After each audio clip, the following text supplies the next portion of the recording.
다 함께 사도신경으로 신앙 고백하심으로 1월 26일 수요일 새벽 예배를 시작하겠습니다.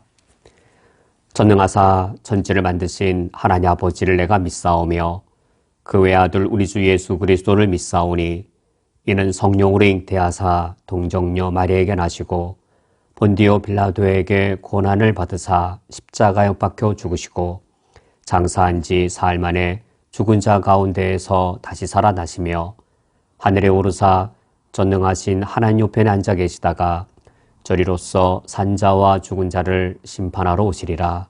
성령을 믿사오며 거룩한 공회와 성도가 서로 교통하는 것과 죄를 사하여 주시는 것과 몸이 다시 사는 것과 영원히 사는 것을 믿사옵나이다. 아멘. 하나님 아버지시여, 십자가의 길을 가신 예수 그리스도를 내가 나의 주, 나의 하나님으로 고백하오니 주께서 내게 요구하시는 그 길을 내가 오늘 걷게 하여 주옵소서. 예수 그리스도의 이름으로 기도합니다. 아멘. 오늘 성경 말씀은 신약 성경 마태복음 7장 13절과 14절의 말씀입니다. 오늘 성경 말씀을 제가 봉독해 드리겠습니다. 좁은 문으로 들어가라. 멸망으로 인도하는 문은 크고 그 길이 넓어 그리로 들어가는 자가 많고 생명으로 인도하는 문은 좁고 길이 협착하여 찾는 자가 적음이라. 아멘. 우리 그리스도인들이 이 세상을 하나님을 믿는 참된 신앙으로 살아가고자 할 때 선택과 결단할 일을 결코 피할 수 없습니다. 오히려 우리가 예수님을 단지 믿는 그저 종교인으로 사는 것이 아니라 예수님의 가르침을 실천하는 참된 제자로 정말 살고자 할 때에 선택과 결단하는 일은 훨씬 더 우리에게 빈번하게 찾아오게 될 것입니다.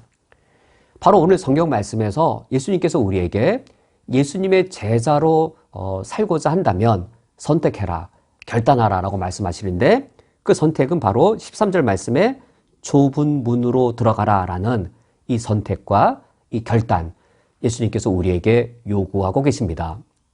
좁은 문이 있다면 반대로 넓은 문이 있겠지요. 그리고 좁은 문으로 들어가면 어떤 결과가 뒤따르고 넓은 문으로 들어가면 어떤 결과가 뒤따르겠는지요. 13절 말씀에 좁은 문으로 들어가라 라고 하시면서 좁은 문과 상대되는 넓은 문에 대해 이렇게 말씀하십니다. 멸망으로 인도하는 문은 크고 그 길은 넓어 그리로 들어가는 자가 많을 것이라고 말씀하십니다. 넓은 문이 있는데 그 문은 클 뿐만 아니라 그 큰 문은 넓은 길로 이제 이어져 갑니다. 넓은 문이 있어서 그 이 넓은 문으로 들어가는 사람들도 많이 있을 것이라고 말씀하십니다.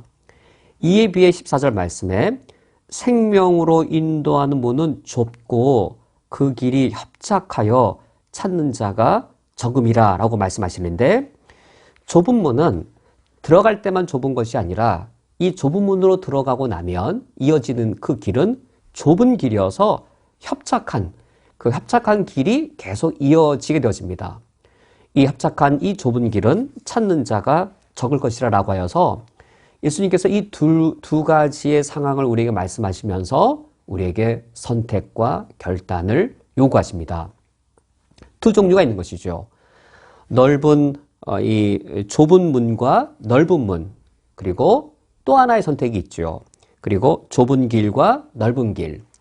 우리가 좁은 문으로 들어가서 좁은 길을 걸어가는 인생을 살 것인가, 또는 넓은 문을 선택해서 넓은 길을 가는 삶을 선택할 것인가. 그런데 이 사람들을 보니 대다수의 사람들은, 많은 사람들은 넓은 길로 인도하는 넓은 문을 선택하는 삶을 삽니다. 그런데 예수 그리스도의 제자들은 협착한 좁은 길, 그 좁은 길로 이어지는 좁은 문을 선택하여 살아갑니다.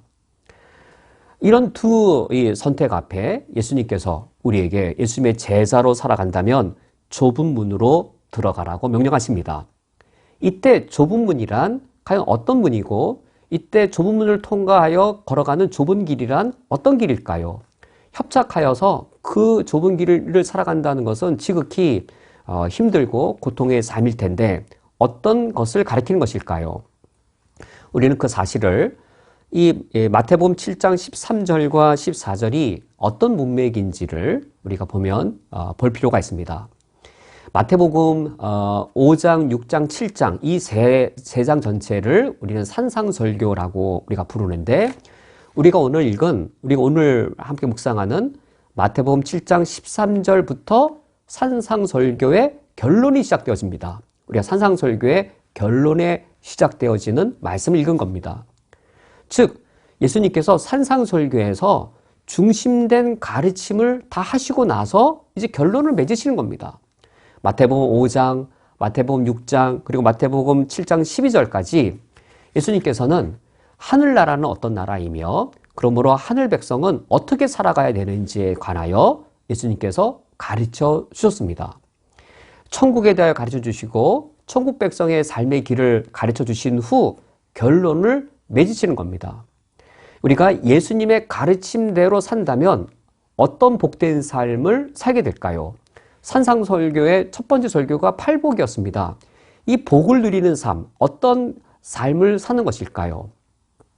예수님의 가르침대로 우리가 이 땅을 산다면 과연 그것이 이 넓은 문을 통과하여서 크고 넓은 길을 걸어가는 그런 길을 걸어가는 것일까?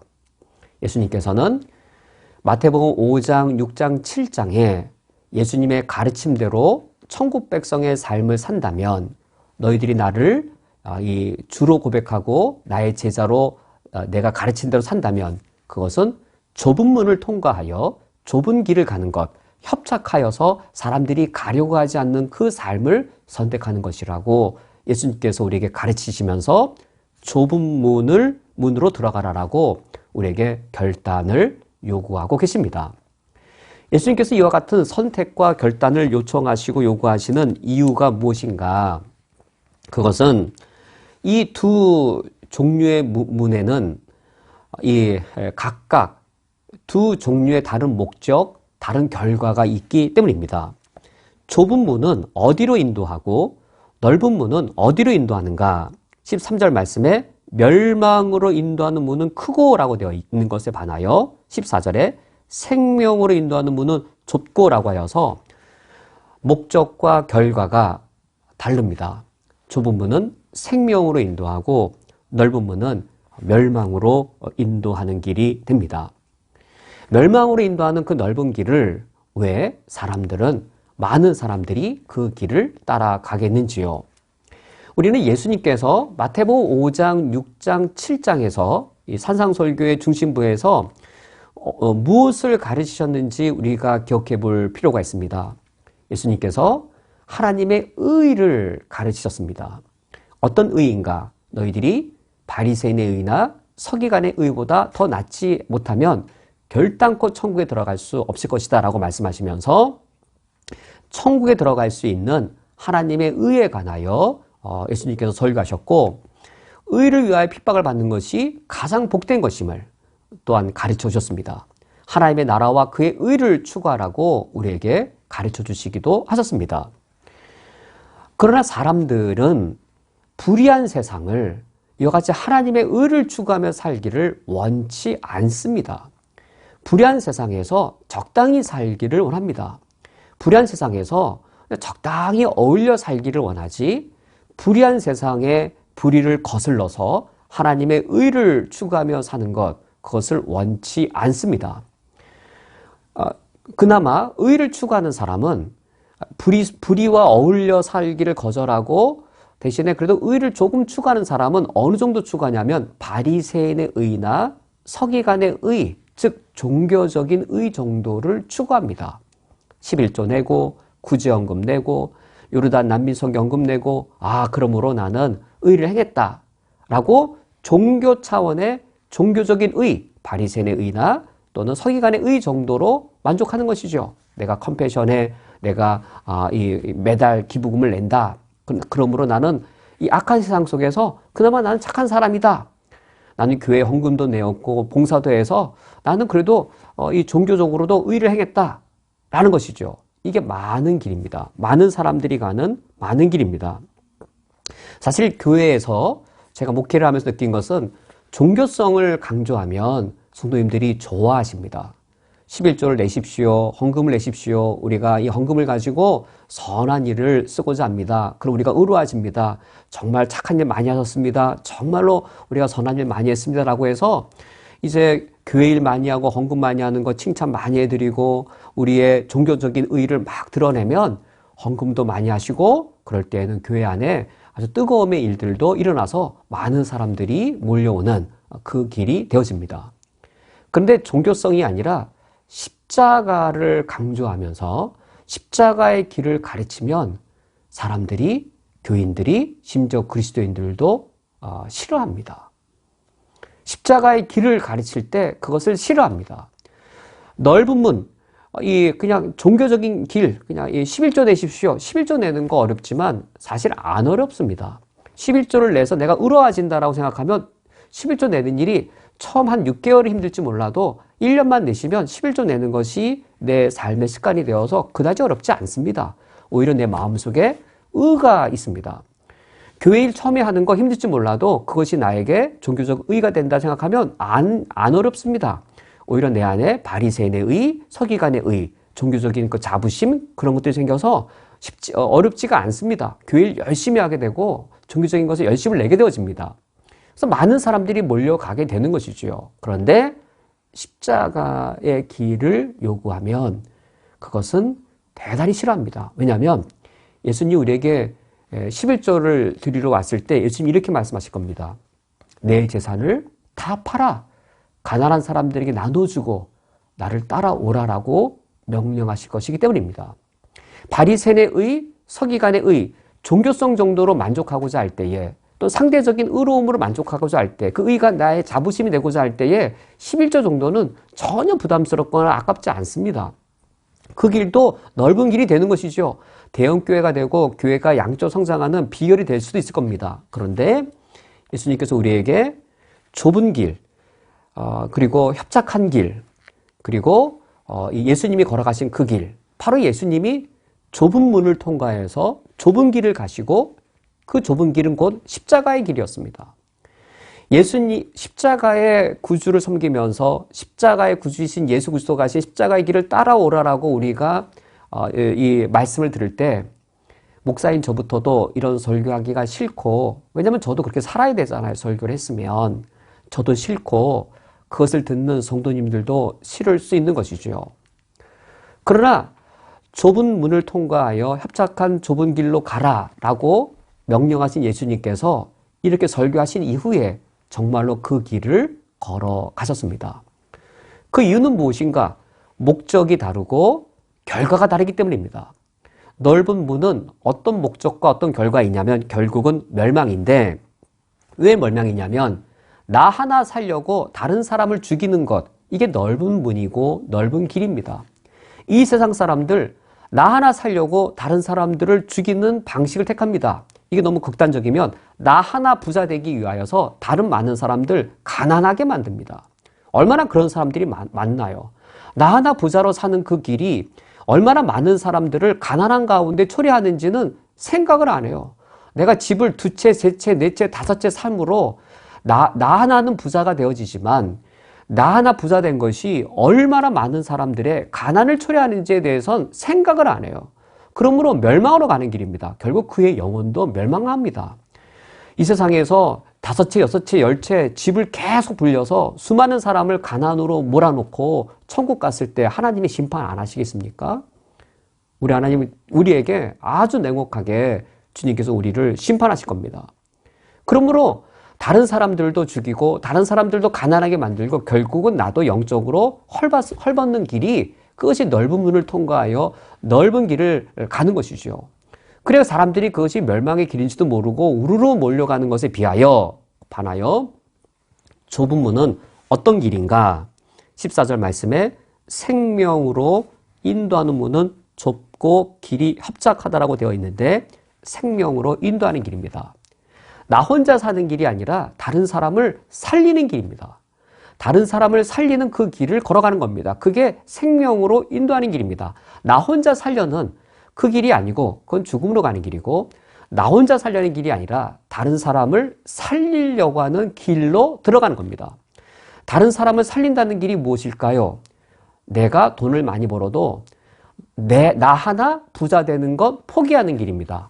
나 하나 부자 되는 것 포기함으로 수없이 많은 사람을 가난에서 벗어나게 하는 것이죠. 이것이 생명으로 들어가는 길인 겁니다. 많은 위대한 분들이 자신의 그 위대함을 가지고 자신이 떵떵거리고 살 수 있을 수 있겠지만 자기 하나 떵떵거리고 살 것을 포기하고 많은 사람들에게 유익을 주는 경우가 있죠. 우리에게 이제 일제시대 때 유일한 유한양행을 세우신 유일한 선생님이 바로 그런 경우죠. 자신은 미국에서 사업을 해서 큰 돈을 벌어서 미국에서 홀로 부유하게 살 수 있지만 당신 하나의 부유함을 포기함으로써 한국에 있는 수많은 가난한 우리 그 당시 일제치하에 있던 수많은 우리 같은 우리 동포들이 질병으로부터 벗어나게 된 것이죠. 이것이 바로 생명으로 인도하는 길이 됩니다. 오늘 말씀을 맺도록 하겠습니다. 오늘 성경 말씀은 예수님께서 산상수훈의 중심부의 말씀을 마치시고 이제 결론으로 돌아가시면서 우리에게 선택과 결단을 요청하시는 말씀입니다. 우리에게 좁은 길로 들어가라, 좁은 문으로 들어가라, 좁은 길을 걸어가라라고 우리에게 요청하시고 요구하십니다. 우리가 이 길을 걸어갈 때에 외로울 수 있습니다. 나 외에 어쩌면 이 길을 걸어가는 사람이 없을 수도 있을 겁니다. 많은 사람들이 나를 어리석다라고 말할 수도 있을 겁니다. 그러나 나 하나 내가 나의 것을 포기하여서 더 많은 사람의 생명을 살릴 수 있고 나 하나 포기하여서 더 많은 사람을 부유케 할 수 있다면 이것이 생명의 길이고 예수님이 걸어가신 그 십자가의 길입니다. 오늘 좁은 문을 선택하시고 좁은 길을 걸어가시는 예수님의 참된 제자가 되어 생명을 누리고 생명을 살리는 그 삶을 사시기를 주님의 이름으로 축원드립니다. 함께 기도하겠습니다. 하나님 아버지여, 내 안에 죄악된 속성이 있으며 내 안에 연약함이 있어서 내가 오늘 넓은 길로 가고 싶은 유혹이 우리에게 있습니다. 하나님 아버지시여, 그러나 하나님께서 내게 거룩을 사모하게 하시고 의에 대한 갈망을 주시오니 감사드립니다. 내 믿음의 연약함을 굳게 붙잡아 주시어서 좁은 문을, 좁은 길을 선택하게 하여 주시고 거룩에 대한 욕망을 더욱더 강하게 해주심으로 비록 협착한 길을 오늘 걸어갈지라도 용기 내어 그 좁은 길을 걸어갈 수 있도록 인도해 주옵소서. 예수 그리스도의 이름으로 기도합니다. 아멘. 주기도로 오늘 예배를 폐하겠습니다. 하늘에 계신 우리 아버지여, 이름이 거룩히 여김을 받으시오며 나라가 임하시오며 뜻이 하늘에서 이루어진 것 같이 땅에서도 이루어지이다. 오늘 우리에게 용할 양식을 주시옵고 우리가 우리에게 죄 지은 자를 사하여 준 것 같이 우리 죄를 사하여 주시옵고 우리를 시험에 들게 하지 마시옵고 다만 악에서 구하시옵소서. 나라와 권세와 영광이 아버지께 영원히 쌓옵나이다. 아멘.